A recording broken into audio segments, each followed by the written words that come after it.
Hindi nga lingid sa lahat na ang pamilya Villar ni dating Senate President at business tycoon na si Manny Villar, ang nakakuha ng prangkisa na dating tahanan ng ABS-CBN sa loob ng 7 dekada.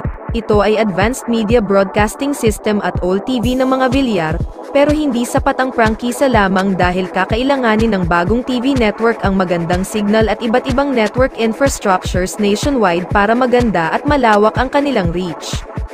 May investment ito sa lahat ng mga pangangailangan ng bagong TV and radio network, hindi naging madali sa network.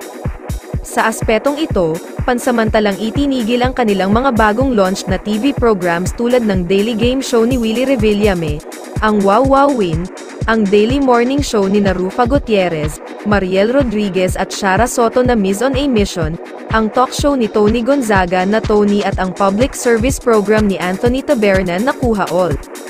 Paano nga naman ipagpapatuloy ang mga programa kung mahina ang reach ng mga ito at hindi pinapasok ng advertisers?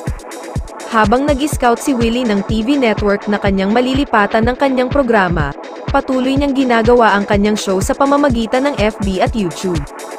Willie's Wow Wow Win was doing very well sa GMA nang hindi na ito i-renew ng kontrata. Ang dating slot ng Wow Wow Win ay okupado ngayon ng local franchise ng Family Feud game show hosted by Dingdong Dantes kaya walang bakanteng slot ngayon ang Kapuso Network. Tulad ng mga pagbabagong mangyayari sa Eat Bulaga sa darating na April 15, waiting din ang lahat kung saan mapupunta ang Wow Wow Win ni Willie ngayong nagpaalam na ito sa All TV ng AMBS ng mga Villar. Samantala, bali-balitang nakikipag-usap ang AMBS Network sa ABS-CBN Network sa isang partnership kung saan ang ilan sa mga teleserye ng ABS-CBN ay mapapanood muli sa dating Channel 2, sa ngayon ay wala pang sagot ang ABS-CBN tungkol sa alok nito. Kasalukuyan ngang may mga partnership ang Kapamilya Network sa TV5 at GMA Network kung saan napapanood na rin ang mga dekalibreng mga serye ng ABS-CBN.